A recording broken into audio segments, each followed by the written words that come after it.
Good morning बच्चों। तो कैसे हो आप लोग? आप सभी का बहुत बहुत स्वागत है आज की क्लास में। तो जैसा कि आप लोग देख पा रहे होंगे, आज का क्लास 9th वालों के लिए बहुत ही इंपॉर्टेंट होने वाला है, क्योंकि ये क्लास जो होने वाली है, ये क्लास होने वाली है बच्चों आपके लिए फर्स्ट क्लास, है ना। तो इस लेक्चर 1 में हम लोग समझेंगे ओवरऑल हमारा थ्रू द होल जर्नी हमारा कैसा रहेगा पूरे ईयर। इस क्लास 9th में आपको पढ़ाया जाएगा एनसीईआरटी बुक्स को, और ये सोशल साइंस की क्लास रहने वाली है बच्चों। तो बहुत ही मजा आने वाला है, और इस जर्नी को हम लोग पूरे ईयर जो है कंटिन्यू करेंगे।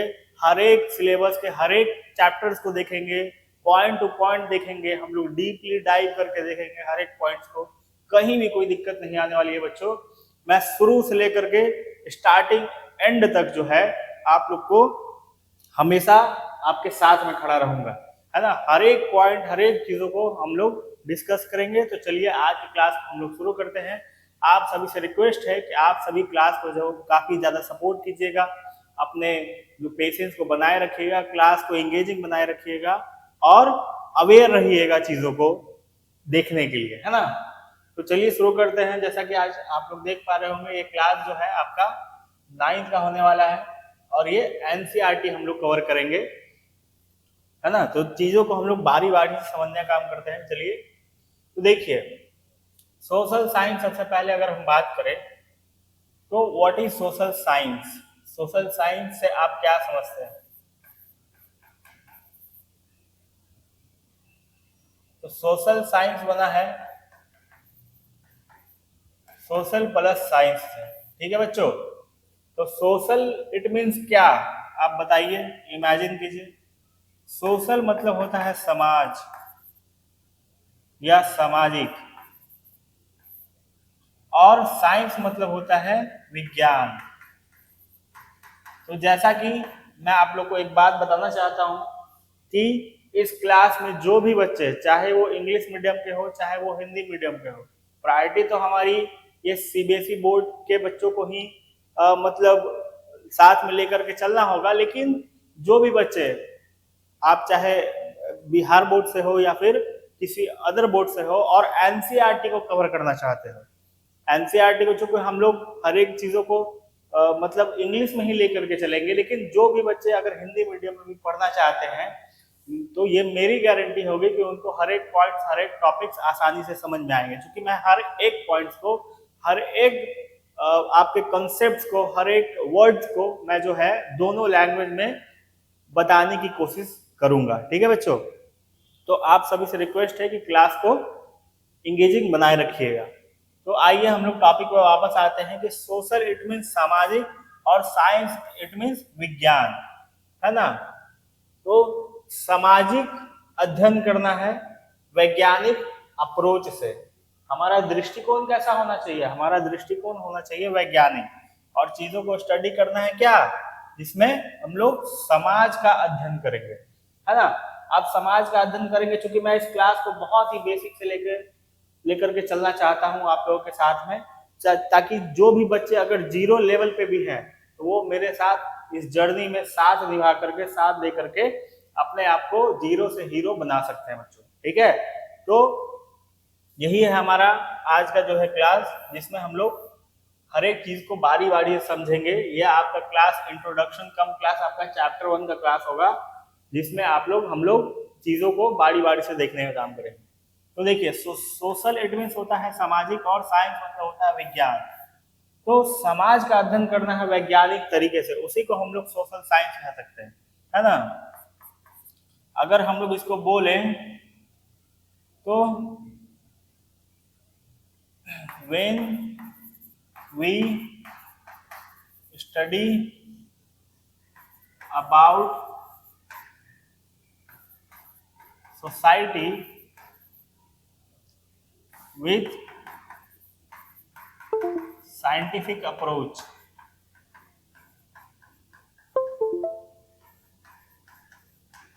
है ना बच्चों। तो देखिए, कहने का मतलब क्या हुआ कि जब भी हम लोग सोसाइटी को पढ़ते हैं, है ना, जब भी हम लोग सोसाइटी को पढ़ते हैं, when we study about society with scientific approach, तो उसी को हम लोग सोशल साइंस के नाम से जानते हैं बच्चों, ठीक है। तो इस तरीके से हम लोग सोशल साइंस को समझ गए हैं।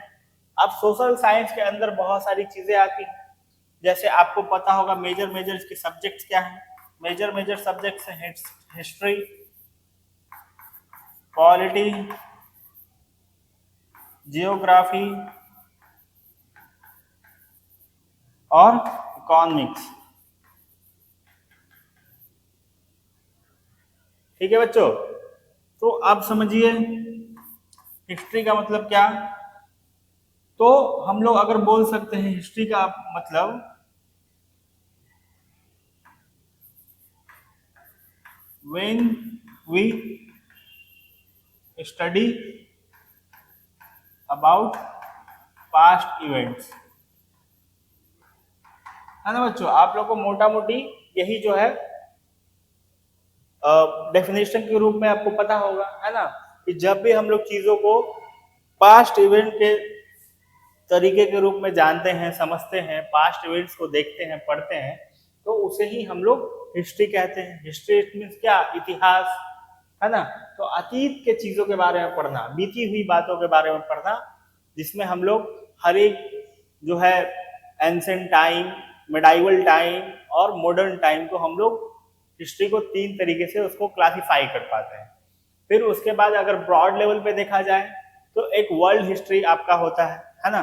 तो हम जो है हिस्ट्री को इस तरीके से पढ़ेंगे कि हिस्ट्री में आप कुछ नहीं जानते हो। जैसे मैंने भी अपने बचपन में काफी पढ़ाई की है ना। आप लोग के जब स्टैंडर्ड में था तब मैंने भी पढ़ाई की है। तब मुझे क्लास में आते थे सर और पढ़ाते थे और चले जाते थे। मान लो कि एक टॉपिक चल रहा हो, जैसे आप कह सकते हो कि एक टॉपिक था, मतलब कि आपका फ्रांस की क्रांति ले लो आप इस तरीके से। तो सर आए, फ्रांस की क्रांति या फिर फ्रेंच रिवॉल्यूशन जिसको आप लोग बोलते हो, ये क्लास 9 का पहला चैप्टर है ना। पहला चैप्टर है क्या, पहला चैप्टर था, ये आपको देखने को मिलेगा। तो फ्रेंच रेवोल्यूशन को सर आए, पढ़ाए कि एक लुई 14 जो है राजा था, वो मोनार्क था, चीजें काफी बदतर थी और इस तरीके से लोगों ने किले पे हमला कर दिया और नेशनल असेंबली की शुरुआत की और जो है फ्रीडम मूवमेंट चलाए, जिसमें बहुत सारे राइट्स मांगे गए वगैरह वगैरह, ये सभी पढ़ाए गए। लेकिन लुई 14 था कौन, जो लुई का राजा हुआ वो कौन था, उसके पहले बैकग्राउंड क्या थी, चीजें किस तरीके से उतनी हार्श सिचुएशन में आ पाई, तो ये सब मुझे आइडिया नहीं लग पाता था, है ना। मैं आज उन दिनों के बारे में अगर सोचता हूँ आज भी, तो समझ में आता है कि भाई साहब अगर इस तरीके से पढ़ाया जाता तो शायद मैं उस टाइम भी समझ पाता, है ना। मैं आज रिलेट कर पाता हूँ बच्चों। तो आप लोग भी आने वाले टाइम में मेरी तरह जो है चीजों को रिलेट ना कर पाओ और आप सेटिस्फाई रहो, तो ये मेरी भरपूर कोशिश रहेगी, यही मेरी जो है गोल रहेगी, इसी तरीके से आप लोग को पढ़ाने का, है ना। तो मैं किसी भी अगर सब्जेक्ट को शुरू करूंगा, किसी भी चैप्टर्स को शुरू करूंगा, तो उसके पहले बैकग्राउंड्स को क्लियर करूंगा आपको, है ना। ये चीजें आखिरकार बनी क्यों, मैं 3 सवाल को हमेशा ध्यान में रख करके पढ़ाऊंगा। वाई, क्यों हुआ, हाउ, कैसे हुआ, और व्हाट, क्या हुआ।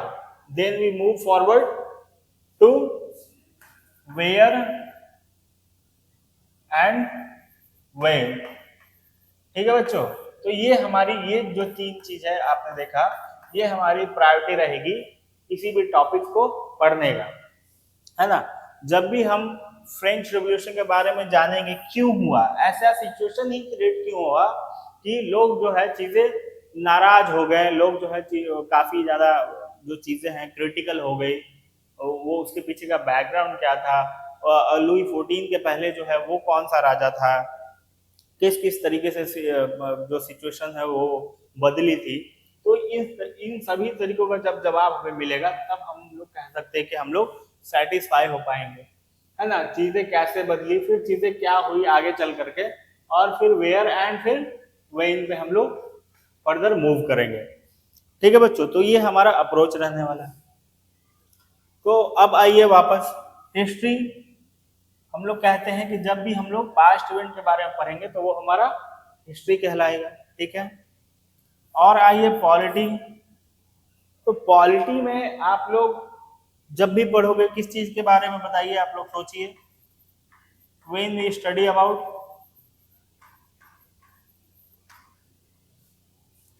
डेमोक्रेसी,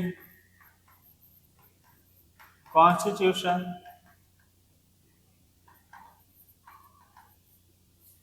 स्कीम्स,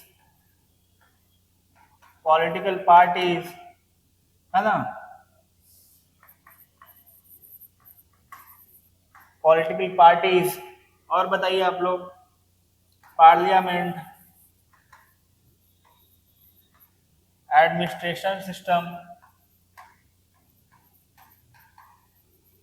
तो इन सभी चीजों के बारे में जब भी हम लोग बात करेंगे, जब भी इन सभी चीजों के बारे में हम लोग पढ़ेंगे, तो आपका कौन सा सब्जेक्ट हो जाएगा बच्चों? वो आपका पॉलिटी का सब्जेक्ट हो जाएगा। ठीक है, अब आइए ज्योग्राफी पे। तो ज्योग्राफी क्या है? जियोग्राफी क्या है? तो जियोग्राफी को समझना है, जियो प्लस ग्राफी, है ना, ये इस तरीके से मिलकर के बना है। जियो का मतलब होता है भू या अर्थ, अर्थ से है, और ग्राफी का मतलब होता है अध्ययन करना, उसके बारे में पढ़ना, सीखना, जानना। तो इसी से बना है। तो अर्थ के बारे में जब भी हम लोग पढ़ेंगे, अर्थ प्लस ह्यूमन इंटरेक्शन, है ना, जब भी हम लोग जियोग्राफी को अर्थ के बारे में समझेंगे, जब भी हम लोग जियोग्राफी में अर्थ के बारे में समझेंगे, अर्थ से चीजें रिलेट करेंगी और उसका कहीं ना कहीं असर जो है वो मानव पे पड़ेगा, ह्यूमन पे पड़ेगा, तो वो जो है हमारा सब्जेक्ट कहलाएगा जियोग्राफी। ठीक है, अब आइए बात करते हैं हम लोग इकोनॉमिक्स की, है ना। तो इकोनॉमिक्स में क्या होगा? व्हेन वी स्टडी अबाउट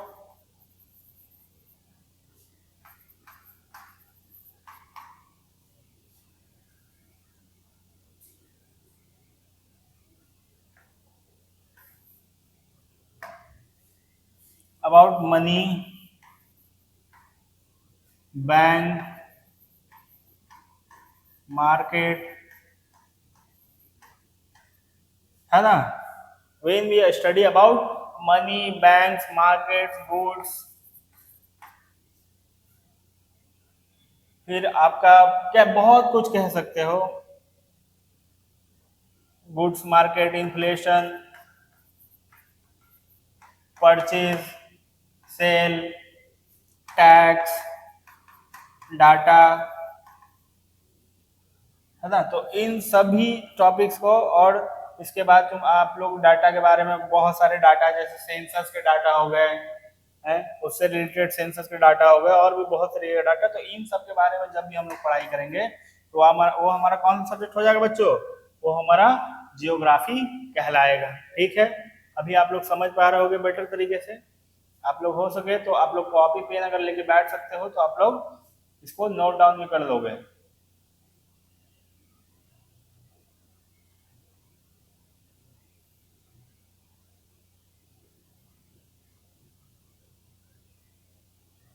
ठीक है बच्चों, इसका आप लोग स्क्रीनशॉट ले सकते हो या फिर इसको नोट डाउन भी कर सकते हो।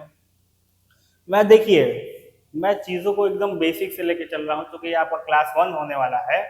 फिर हम लोग आगे धीरे धीरे इस क्लास के बाद चैप्टर 1, चैप्टर 2, चैप्टर 3 इस तरीके से फर्दर मूव करेंगे, और ओवरऑल सिलेबस, होल सिलेबस को हम लोग बारी बारी से कवर करेंगे। ठीक है बच्चों, ये समझ गए आप लोग। अब आइए वापस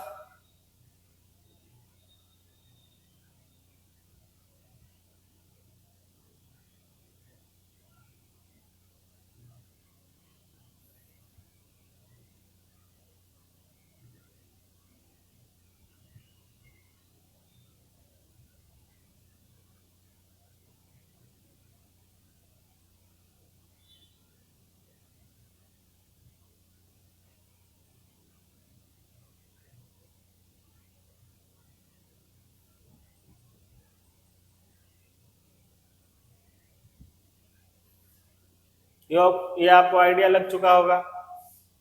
अब आइए हम लोग आगे मूव करते हैं। तो अब बारी बारी से आपके सिलेबस पे हम लोग चलते हैं, और क्लास 9 का सिलेबस मैं आप लोग को बच्चों बता दूं, क्योंकि आप लोग 2026 में पढ़ रहे हो, तो 2025 तक आपका सिलेबस नहीं बदला गया था, लेकिन 2026 में जो है एनसीईआरटी का रिवाइज एडिशन लॉन्च हुआ है, जिसमें आप लोग न्यू एनसीईआरटी से मिलोगे। और न्यू एनसीईआरटी में सोशल साइंस जो क्लास 9 का बुक है वो अभी तक पब्लिश नहीं हुआ है। I think it might be possible कि वो अगले 6-7 दिनों में पब्लिश हो जाए, लेकिन हमारे पास सिलेबस है, उसके अंदर क्या क्या पढ़ाने वाला है, पढ़ाया जाएगा, और क्या क्या चीजें पढ़नी है, टॉपिक्स है, लर्निंग आउटकम्स है, कॉन्सेप्ट क्या क्या हम लोग सीखेंगे, और चैप्टर के सारे जो है हमारे पास इंफॉर्मेशन अवेलेबल है ना। तो उसको हम लोग चलिए आप लोगों के सामने मैं लेकर के आता हूं, और बारी बारी से चीजों को देखते हैं और समझते हैं। ठीक है बच्चों।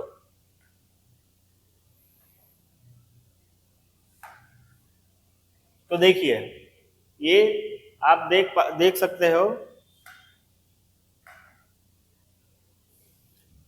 कि ये ग्रेड 9 यानी क्लास 9 पार्ट 1, 2 पार्ट्स में आपके बुक्स आएंगे। तो पार्ट 1 है, और जिसमें सारी चीजें मेंशन की गई है।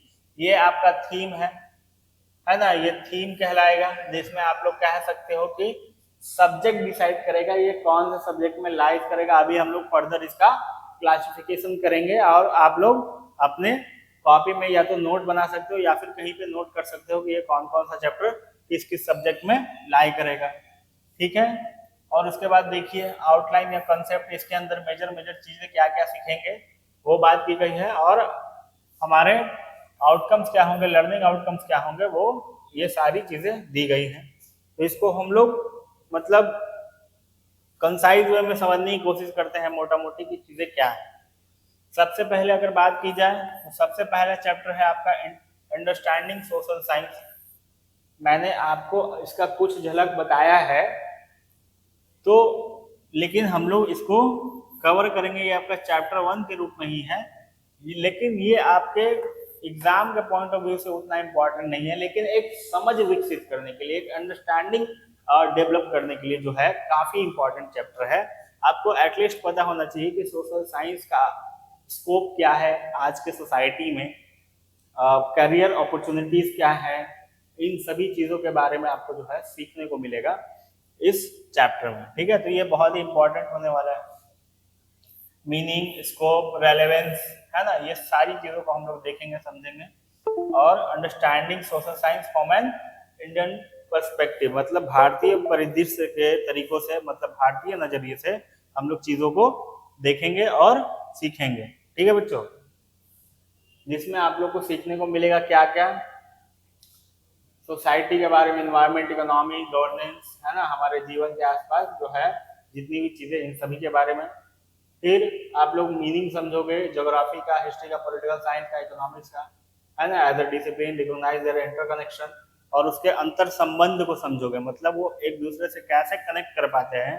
हिस्ट्री जो है वो पॉलिटी से कैसे रिलेट होती है, इकोनॉमिक्स जो है वो हिस्ट्री से कैसे रिलेट होकर के बनती है, इकोनॉमिक्स ज्योग्राफी का कैसे जुड़ाव बनता है ना, ये एक दोनों सब्जेक्ट जो है एक दूसरे पे कैसे इंटरडिपेंडेंट रहते हैं, है ना। तो इन सब तरीके से जब हम लोग बात करेंगे तो यही आपका इंटरकनेक्शन कहलाएगा। ठीक है बच्चों। फिर डाइवर्सिटी, इंक्लूसिविटी, समावेशी, सस्टेनेबिलिटी, है ना, जो आप लोग देखते हो, equity as a guidance value when studying society and making decision, तो ये सभी आपके आउटकम्स होने वाले हैं, ये आप सीख पाओगे, है ना, इस चैप्टर को पढ़ने के बाद और इस चैप्टर को समझने के बाद। ठीक है बच्चों, आप आगे आइए।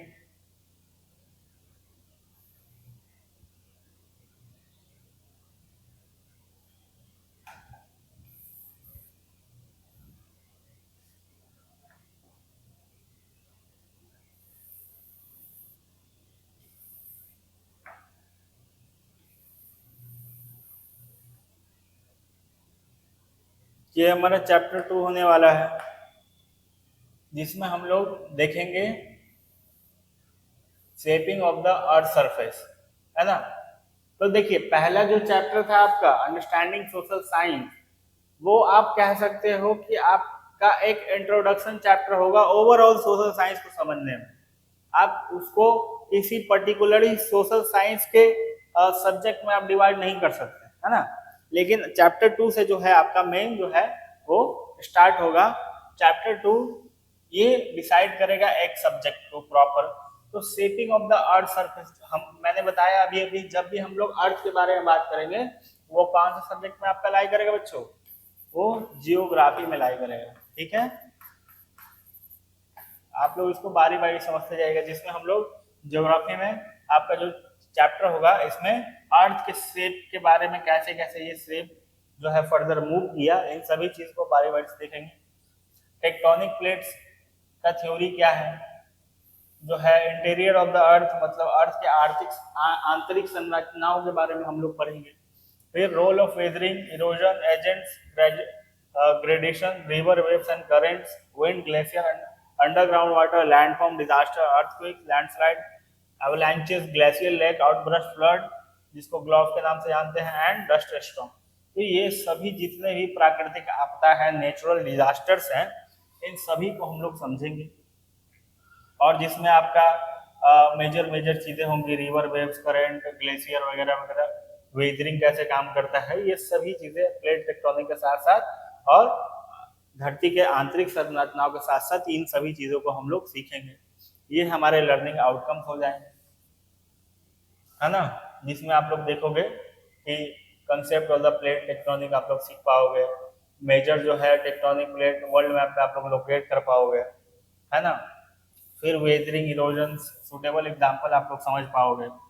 फिर प्रोमिनेंट एजेंट को समझ पाओगे, है ना, जिसमें gradation operating in a given region. Describe major जो है लैंडफॉर्म, मेजर लैंडफॉर्म को आप लोग समझ पाओगे, है ना। फिर आप उसके फॉर्मेशन को समझ पाओगे। फिर जो है आप लोग देखो कि natural disaster purpose, strategies and their mitigation, उनको कम करने के उपाय, उनको खत्म करने के उपाय। मिटिगेशन मतलब होता है कम कर पाना या खत्म कर पाना, तो उसके उपाय क्या हैं वो भी इस चीज में आप लोग समझ पाओगे, सीख पाओगे। ठीक है बच्चों, अब चलिए आगे हम लोग बढ़ते हैं।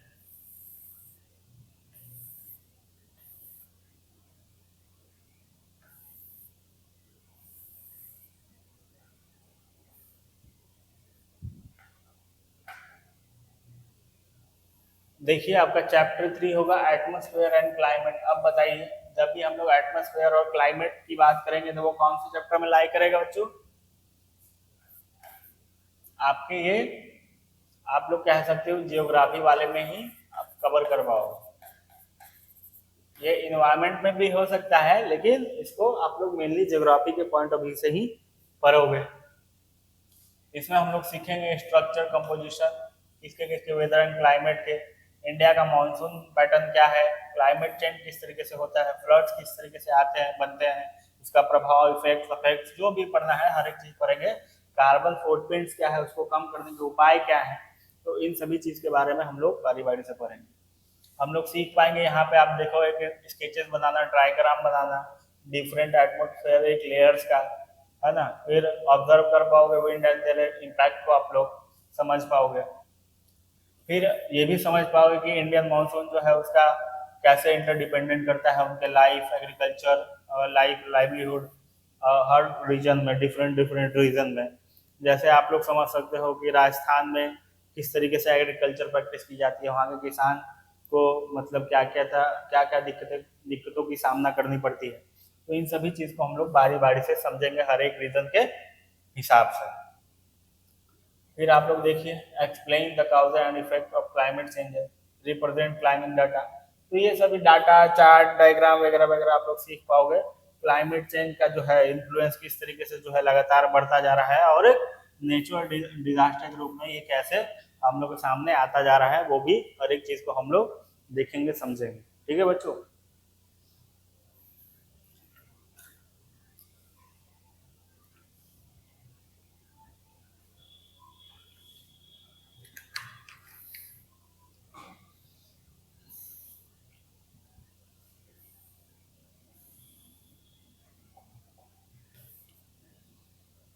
अब आइए चैप्टर 4 में। चैप्टर 4 आपका क्या कह रहा है? Early humans and beginning of civilization. अब बताइए, बिगिनिंग ऑफ सिविलाइजेशन, सिविलाइजेशनों का शुरुआत किस तरीके से हुआ, ये हम लोग कौन से सब्जेक्ट में पढ़ेंगे? ये पॉलिटी में पढ़ेंगे, ज्योग्राफी में पढ़ेंगे, इकोनॉमिक्स में पढ़ेंगे या फिर हिस्ट्री में पढ़ेंगे? बताइए, आप लोग कमेंट करके बताइए। वेरी गुड, जो है आपका, आप लोग हिस्ट्री में इसको देख पाओगे या फिर हिस्ट्री में ये आएगा। इसमें हम लोग देखें cultural development 2 million years ago किस तरीके से बदली, आज कैसी है। ह्यूमन हिस्ट्री का पीरियडाइजेशन किस तरीके से हुआ, आर्कियोलॉजिकल एजेस किस किस तरीके से डिवाइड है। जैसे आप लोग आर्कियोलॉजिकल एजेस में आप लोग बात कर सकते हो, जैसे palaeolithic age, mesolithic age, neolithic age, फिर आपका कैल्कोलिथिक एज, फिर हड़प्पन सिविलाइजेशन, फिर आपका स्टार्ट हो जाता है। तो इस तरीके से हम लोग सारे एजेस को हम लोग बारी बारी से देखेंगे। ह्यूमन के एंसेस्टर कौन थे? पैलियोलिथिक हंटर गैदरर्स स्टोन के टूल का कैसे यूज करते थे। मीजोलिथिक के बारे में, नियोलिथिक के बारे में, हड़प्पन सिविलाइजेशन और मेसोपोटामिया, इजिप्शियन और चाइनीज सिविलाइजेशन। मतलब हम लोग अपने हड़प्पन सिविलाइजेशन को देखेंगे ही देखेंगे, क्योंकि हड़प्पन सिविलाइजेशन, जिसको आप लोग इंडस वैली सिविलाइजेशन के नाम से भी जानते हो, ये इंडिया वाले रीजन में था। क्योंकि ऐसा तो नहीं है कि भाई साहब उस टाइम जो है सिर्फ इंडिया में ही इतनी बड़ी सभ्यता पाई जाती थी, और भी जो अदर कंट्रीज के जो सिविलाइजेशन हुए उसको भी हम लोग समझेंगे, जिसमें मेसोपोटामिया का सिविलाइजेशन आता है, आपका चाइनीज सिविलाइजेशन आता है, एक हान सिविलाइजेशन आता है, फिर आप लोग एक इजिप्ट का सिविलाइजेशन देखोगे, मिस्र की सभ्यता, जिसमें आप लोग पिरामिड देखते हो, बड़े बड़े पिरामिड आज भी दिखाई देते हैं इजिप्ट में। तो उनका सिविलाइजेशन किस तरीके से था, और हर चीज को इंटरकनेक्ट करके समझेंगे बारी बारी से कि चीजें कैसे फर्दर आगे बढ़ती हैं और उसका उनका क्या महत्व रहा, और हड़प्पन सिविलाइजेशन उन सबसे कैसे अलग रहा। क्या सबसे महान सिविलाइजेशन में हड़प्पन सिविलाइजेशन का नाम आता है? तो इन सभी चीज के कंसेप्ट को हम लोग एकदम गहराई से समझने का काम करेंगे। ठीक है बच्चों, ये आपका आउटकम्स होगा, आप लोग इसको देख सकते हो या पढ़ सकते हो पॉज करके। ठीक है, आगे बढ़िए।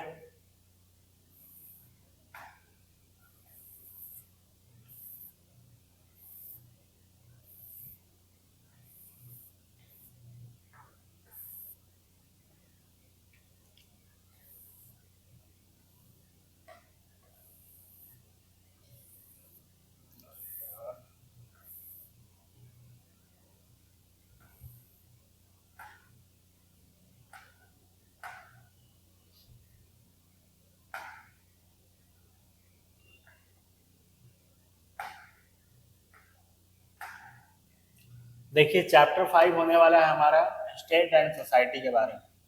तो अब ये बताइए कौन सा चैप्टर में लाई करेगा? Vedic age, geography, text, rituals, administration में वैदिक एज। वैदिक एज से आप लोगों को पता लग गया हो कि ये कौन से चैप्टर में लाई करेगा। और यहाँ पे भी टाइम पीरियड दिया हुआ है, जहाँ भी टाइम पीरियड की बात आ जाएगी तो वो कौन से चैप्टर में, कौन सब्जेक्ट में आएगा बच्चों? हिस्ट्री वाले सेक्शन में आ जाएगा। ठीक है, ये हिस्ट्री के पार्ट में लाई करेगा, जिसमें आप लोग वैदिक एज, उनका geography, text, ritual, political institution और सोशल ऑर्डर किस किस तरीके से बदल रही थी। वैदिक वैदिक पीरियड आता है, फिर उसके बाद बुद्धा पीरियड, बुद्धा पीरियड के बाद Gupta period, sorry modern period, modern period के बाद post modern period, Gupta period, post Gupta period, फिर आप देखो कि अर्ली मिडाइवल एज में हम लोग 1250 एडी में पहुंच जाते हैं। तो ये चीजें एकदम सीक्वेंस वाइज चलेगी, जिसको हम लोग हर एक चीज को देखेंगे। एडमिनिस्ट्रेशन स्ट्रक्चर क्या होगा, एडमिनिस्ट्रेटिव स्ट्रक्चर, अर्ली एम्पायर्स किस तरीके से थे, quest for knowledge, educational heritage, है ना, इन सभी चीज को हम लोग समझेंगे। Institution knowledge, tradition, cultural practice, trade routes, guilds, merchant, craft and industries. जैसे आप लोग देखोगे एक ट्रेड रूट का नाम सुने होंगे, ट्राइंगल बनता था इस तरीके से। तो इंडिया यहाँ पे था, चाइना यहाँ पे था और मिडिल ईस्ट यहाँ पे थी। तो इनका कनिष्क के टाइम में 1778 एडी के टाइम में आप लोग देखोगे जो है ये ट्रेड रूट हमारा बहुत ज़्यादा डेवलप था, जिसमें हम लोग इंडिया से जो है चाइना रेशमी वस्त्र का जो है सप्लाई होता था, फिर इंडिया से मिडिल ईस्ट मसालों का सप्लाई होता था, वहां से हम लोग सोरा शराब, फिर आपके एक कास्ट का बोतल का जो कैप होता है लकड़ी का, वो हम लोग मिडिल ईस्ट से मंगवाते थे। तो इस तरीके से हमारा मार्केट एक्सपोर्ट इंपोर्ट का काम उस वक्त होता था। सोचिए आज से कितने सौ साल पहले। तो हमारा काफी डेवलप था। ये ट्रेड रूट्स भी हम लोग समझेंगे डीपली जब हम लोग इस चीज को पढ़ेंगे। ये आपके आउटकम्स होने वाले हैं, आप लोग सीख सकते हो, समझ सकते हो। फिर आप आइए क्लास चैप्टर 6 में। ये आपका चैप्टर 6 होने वाला है डेमोक्रेसी का चैप्टर, जिसमें आप लोग देखोगे डेमोक्रेसी मैंने बताया कौन से सब्जेक्ट में आ जाएगा बताओ, पॉलिटिकल साइंस में। ठीक है, पॉलिटिकल साइंस, सिविक्स या फिर पॉलिटी, इस तरीके से हम लोग कहते हैं और जानते हैं। ये कुछ भी कह सकते हो आप लोग। इसके meaning, features, types of democracy, कितने तरह के डेमोक्रेसी होते हैं, इन सभी चीज को समझेंगे। रूट्स क्या है डेमोक्रेसी के इन इंडिया में, जड़ें क्या है डेमोक्रेसी की, ये कैसे उभरी, आखिरकार मतलब एक फॉर्म ऑफ गवर्नमेंट जो है डेमोक्रेसी के रूप में इंडिया में क्यों आ पाई या क्यों फल फूल पाई, कोई और फॉर्म ऑफ गवर्नमेंट क्यों नहीं आ पाई। तो इसके रीजन को हम लोग समझेंगे। ठीक है, और यहाँ से शुरुआत करेंगे, फिर हम लोग डेमोक्रेसी क्या है, कब है, कैसे है, क्यों है, तो इन सभी चीज को बारी बारी से कवर करेंगे। फिर चैलेंजेस इसके क्या होंगे डेमोक्रेसी के इंडिया में, डेमोक्रेटिक सिस्टम पूरे वर्ल्ड में किस तरीके से काम करती है, तो हर एक चीज को हम लोग समझेंगे। ये आपके आउटकम्स होंगे। ठीक है, अब आगे आइए।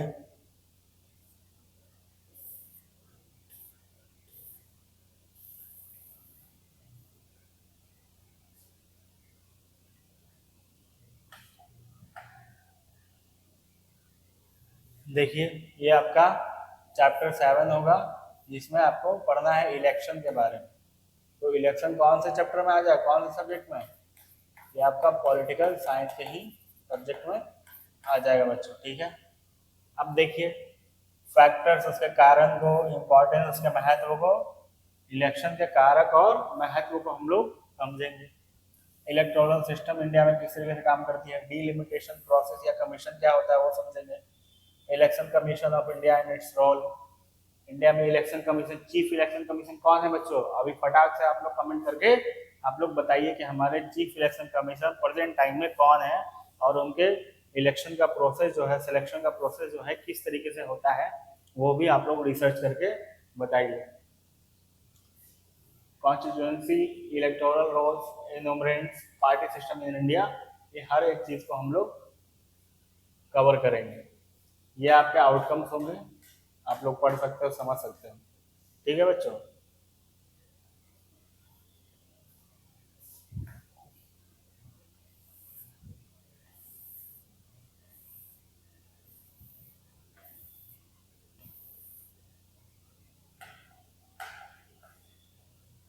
देखिए बिल्डिंग ब्लॉक्स इन इकोनॉमिक्स, ये आपका कौन सा चैप्टर हो जाएगा, इकोनॉमिक्स में।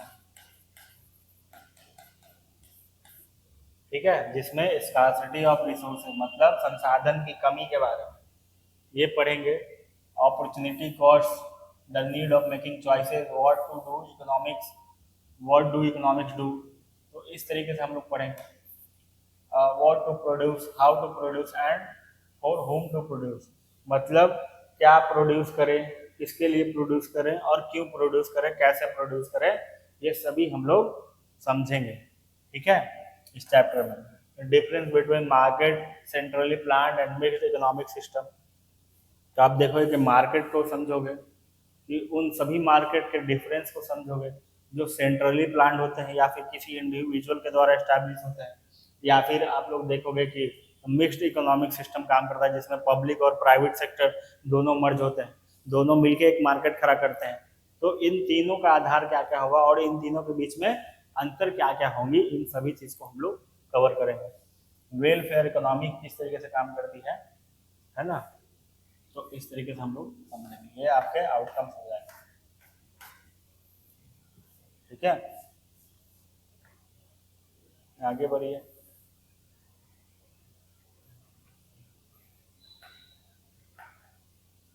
The price puzzle what drive the market, फिर से मार्केट वाली बात आई, कौन से चैप्टर में आ जाएगा, ये भी इकोनॉमिक्स वाले चैप्टर में आ जाएगा। ठीक है, इसमें हम लोग laws of demand and supply को समझेंगे, real world deviation from textbook theory such as case necessity, luxury good, perishable items and expectation, some related concept, price ceiling, market failures, externalities, information asymmetry, public goods.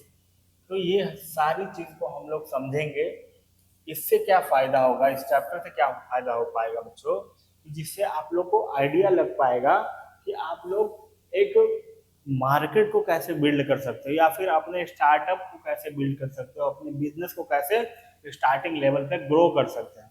तो इस chapter में आपको ये सीखने को मिलेगा, समझने को मिलेगा। ठीक है बच्चों, डिमांड एंड सप्लाई का क्या गेम होता है, क्वांटिटी सप्लाई गुड्स का सर्विस का किस तरीके से मैनेज होता है ना, किस तरीके से जो है चीजें काम करती है, प्राइस, क्वांटिटी, ये सभी चीजें। तो ये सारे चीज को हम लोग समझेंगे। ठीक, आगे आइए। अब ये आपके क्लास का पार्ट 2 है, मतलब 2 पार्ट में बुक्स आएंगी, जिसमें पार्ट 1 को हमने अभी अभी कवर कर लिया है, और पार्ट 2 भी बुक्स होंगे जिसमें और भी कुछ कुछ आपके चैप्टर्स होंगे। इसको आप लोग देखिए तब तक।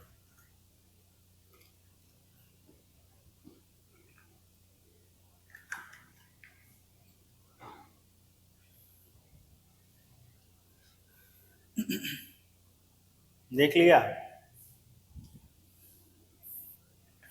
देखो चैप्टर 1 जो है ओशियन एंड लाइफ, ये कौन सा चैप्टर में आएगा बच्चों, बताओ। ये आपके आएंगे जियोग्राफी के ही चैप्टर में।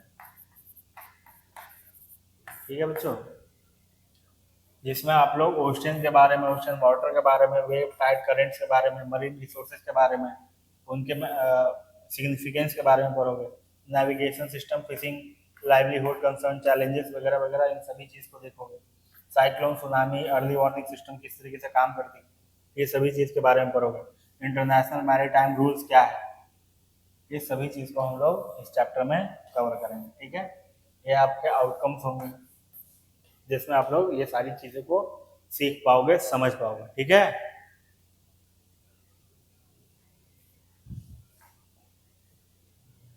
अब आगे बढ़ते हैं।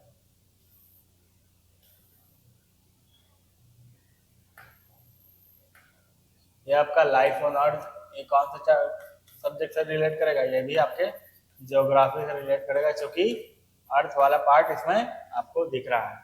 इसमें हम लोग distribution, characteristic, biosphere reserve in India, इन सभी चीज़ को पढ़ेंगे। फॉरेस्ट इको टूरिज्म क्या है, फॉरेस्ट ड्वेलर्स क्या है, लाइवलीहुड चैलेंजेस क्या होते हैं, forest and wild life conservation क्या है, गवर्नमेंट एफर्ट्स किस तरीके से जो है फॉरेस्ट ड्वेलर को सपोर्ट करती है, जंगल में रहने वाले इंसान। तो इस तरीके से हम लोग सारी चीज़ को कवर करेंगे। अब आइए आगे।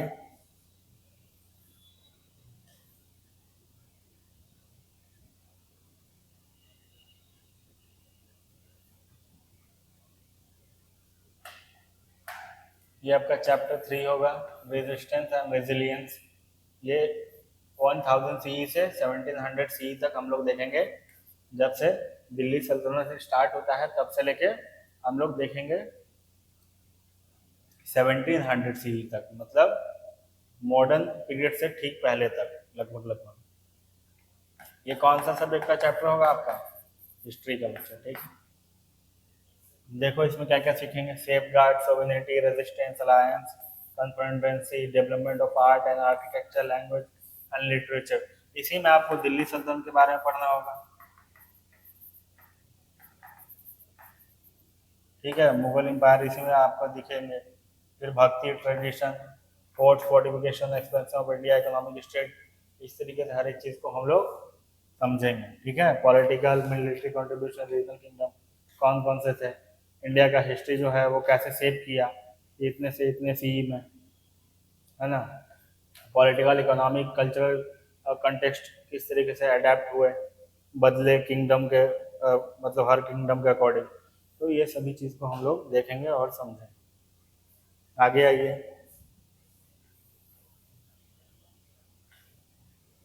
है ना बच्चों। तो देखो ये क्या है, इंडिया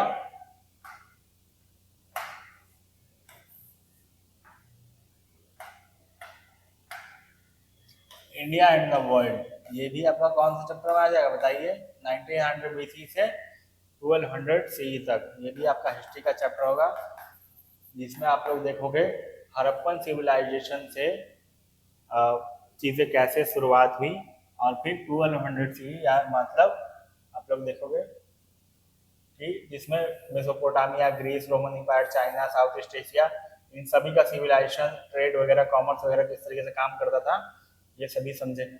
कल्चरल कनेक्शन उनके क्या क्या थे, रोम से, सेंट्रल एशिया से, चाइना से, किस तरीके से साउथ ईस्ट एशिया में उनका इन्फ्लुएंस बढ़ रहा था। Indian knowledge system, medicine, mathematics, astronomy, medicine, religion. तो मेडिसिन जिसमें आप लोग देखोगे कि हमारे बहुत सारे मतलब इंडियन का नाम आता है मैथमेटिक्स में, आर्यभट्ट का। तो इन सभी के बारे में हम लोग बारी बारी से पढ़ेंगे, समझेंगे, ये आपके आउटकम्स होंगे। ठीक है,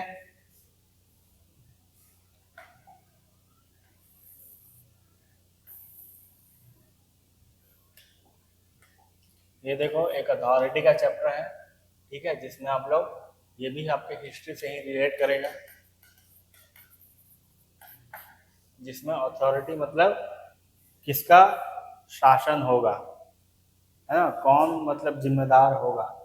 तो ये चीज़ों को पढ़ेंगे, रूट्स ऑफ अथॉरिटी, जिसमें कौटिल्य, शुक्र नीति, दंड, रिलेशनशिप, न्याय, बाला, इन सभी नीति को हम लोग समझेंगे।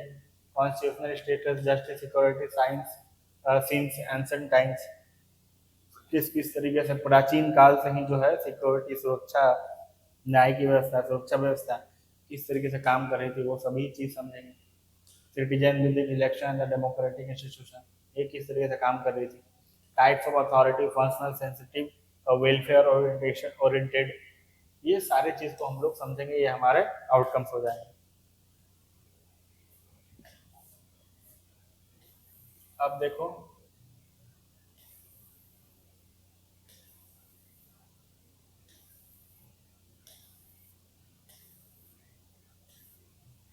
दो चैप्टर और हैं आपका, ये चैप्टर होगा 6 और एक 7, फ्रॉम आइडियाज टू स्टार्टअप, ये आपका इकोनॉमिक्स का चैप्टर होने वाला है। ठीक है, जिसमें हम लोग एंटरप्रेन्योरशिप मतलब बिजनेस को कैसे स्टार्ट कर पाएंगे, सीख पाएंगे, समझेंगे कि कैसे हम लोग स्टार्ट कर सकते हैं। Required to start a business, कौन कौन से रिसोर्सेज रिक्वायर्ड होते हैं एक बिजनेस को स्टैब्लिश करने के लिए, स्टार्ट करने के लिए। यहाँ पे आप लोग देखोगे कि केस स्टडीज, बहुत सारे केस स्टडीज को पढ़ोगे कि बताइए कि भाई साहब अंबानी जो है वो इतना सक्सेसफुल कैसे हो पाया। बहुत टाटा जो है उनका केस स्टडीज पढ़ेंगे, रतन टाटा हमारे भारत के दिग्गज कहे जाते हैं, है ना, बिजनेस के क्षेत्र में। तो उनके केस स्टडीज को पढ़ेंगे, समझेंगे, बहुत सारे सक्सेसफुल बिजनेसमैन के केस स्टडीज को पढ़ेंगे और समझेंगे और सीखेंगे। उनसे पता लगेगा कि भाई साहब बिजनेस में क्या क्या गलतियाँ नहीं करनी चाहिए, कैसे अपने स्टार्टअप को हम लोग ग्रो कर सकते हैं। तो ये सभी इसमें पढ़ना है, जिसमें आप लोग देखो creative destruction, startup ecosystem, initiative, MSME, organize sector, starting executive, business idea, some basic accounting concept, और ये सभी आउटकम होंगे इस चैप्टर। ठीक है बच्चों, ये चैप्टर बहुत ही इंपॉर्टेंट होने वाला है।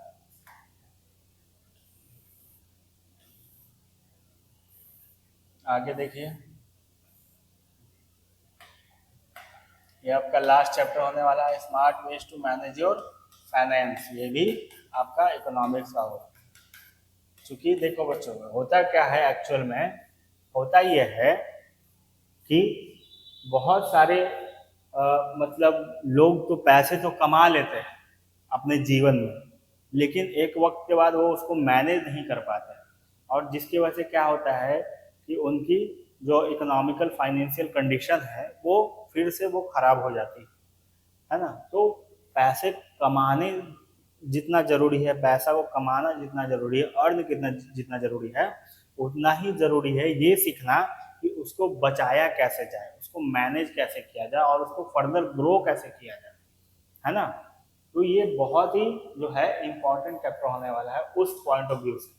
ठीक है, जिसमें हम लोग रेलेवेंस फाइनेंशियल मैनेजमेंट इन डेली लाइफ, हम लोग अपने प्रतिदिन के दिनचर्या में कैसे अपने जो है फाइनेंशियल मैनेजमेंट को ये कैटर कर पाए।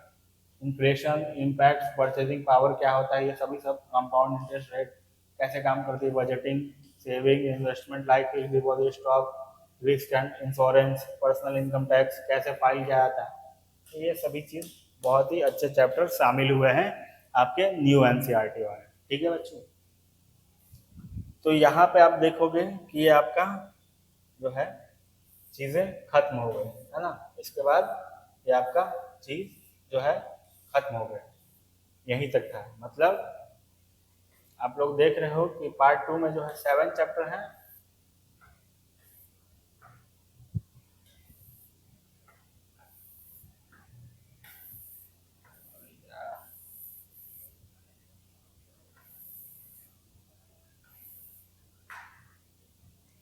पार्ट 2 में 7 चैप्टर आपको देखने को मिला बच्चों, है ना।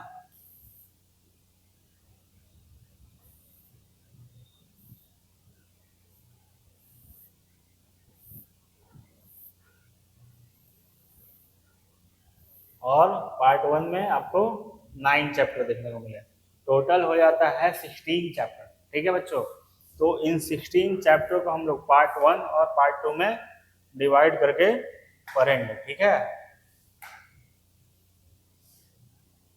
ये सभी आपने समझ लिया है ये सभी चीज को, तो मतलब आपका पार्ट 1 होगा 1, जिसमें आप लोग देखोगे कितने टोटल 9 चैप्टर, ठीक। और पार्ट 2 होगा आपका जिसमें टोटल 7 चैप्टर होंगे। ठीक है, और ये मिला के हो जाएगा 16 चैप्टर। ठीक, तो हम लोग चैप्टर 1 से स्टार्ट करेंगे और ओवरऑल जो है थ्रू द ईयर हम लोग पूरे ईयर में इस चैप्टर को पूरे 16 चैप्टर को हम लोग पढ़कर खत्म कर देंगे। ठीक है बच्चों, तो आज आशा करता हूँ कि आप लोग जो है इस पूरे जो आप लोग 9th के पूरे होल सिलेबस को होल चैप्टर को आप लोग समझ पाए होंगे, है ना। और साथ ही साथ ये भी समझ पाए होंगे कि किस किस तरीके से चीज़ें कैटेगराइज है, डिवाइडेड है ना, कौन सा चैप्टर कौन सा सब्जेक्ट में लाइज कर रहा है और क्या क्या हम लोग पढ़ने वाले हैं, क्या क्या कंसेप्ट को हम लोग सीखने वाले हैं और कौन कौन से टॉपिक्स कवर करेंगे और हमारे ओवरऑल आउटकम्स क्या निकलेंगे, है ना। तो इन सभी चीज़ों को हमने देख लिया है। अब जो है मेरा कुछ पढ़ाने का तरीका है, कुछ टेक्निक है, तो किसी भी टॉपिक्स को जब हम लोग उठाएंगे, है ना, तो हम लोग मेरा तरीका है parallel learning plus vertical learning. समझ रहे हो बात को, तो इस लर्निंग को कहते हैं पैरेलल लर्निंग।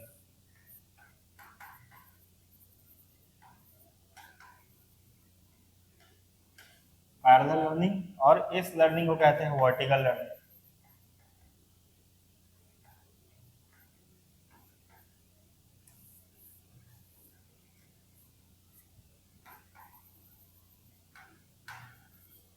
ठीक है, तो मैं किसी भी टॉपिक्स को अगर उठाऊंगा तो पहले समझूंगा कि वो पैरेलल तरीके से मैं बता दूंगा कि हम लोग क्या क्या पढ़ने वाले हैं, वो हमारा पैरेलल लर्निंग कहला जाएगा। ठीक है, और हर एक टॉपिक को फिर उठा करके उसको हम लोग डीप डाइव करेंगे और उसको वर्टिकली मूव करेंगे हम, है ना, फिर वर्टिकली हर एक पॉइंट्स को कवर करेंगे, फिर बाहर निकलेंगे, फिर पैरेलल तरीके से आगे बढ़ेंगे, फिर वर्टिकली मूव करेंगे। इस तरीके से करते करते हम लोग हर एक चीज को पैरेलल और वर्टिकल वे में पढ़ने का काम करेंगे। हिस्ट्री को भी हम लोग कवर करेंगे, हम लोग सभी एंगल से, पॉलिटिकल एंगल से, कल्चरल एंगल से, फिर आपका सोशल एंगल से, है ना, फिर इकोनॉमिकल एंगल से, तो इन सभी एंगल से हम लोग हर एक चीज़ को कवर करेंगे। और दूसरा हम लोग फोकस करेंगे वाई पे प्लस हाउ पे। इट मीन्स ये शो कर रहा है हमारे कॉन्सेप्चुअल लर्निंग को, कॉन्सेप्चुअल लर्निंग। ठीक है बच्चों, तो मैं चाहता हूं कि आप लोग एक सोचने वाला प्राणी बन पाओ, है ना, मेरी यही जो है ऑब्जेक्टिव रहेगी थ्रू द ईयर, होल पूरे ईयर में। I want you to be a thinking creature, आप लोग एक सोचने वाला प्राणी बनो, इसीलिए मेरा फोकस होगा वाई पे और हाउ पे, और फिर उसके बाद चीज़ें फर्दर वेन वेयर और वर्ड पे हम लोग जाएंगे। ठीक है, तो आशा करता हूँ कि आज के क्लास को आप लोग बहुत ही अच्छे से समझ पाए होंगे। आज को क्लास को मैं यहीं पे समाप्त करता हूँ। तब तक के लिए बहुत बहुत धन्यवाद। फिर हम लोग नेक्स्ट क्लास में मिलते हैं। बहुत बहुत धन्यवाद। Thank you.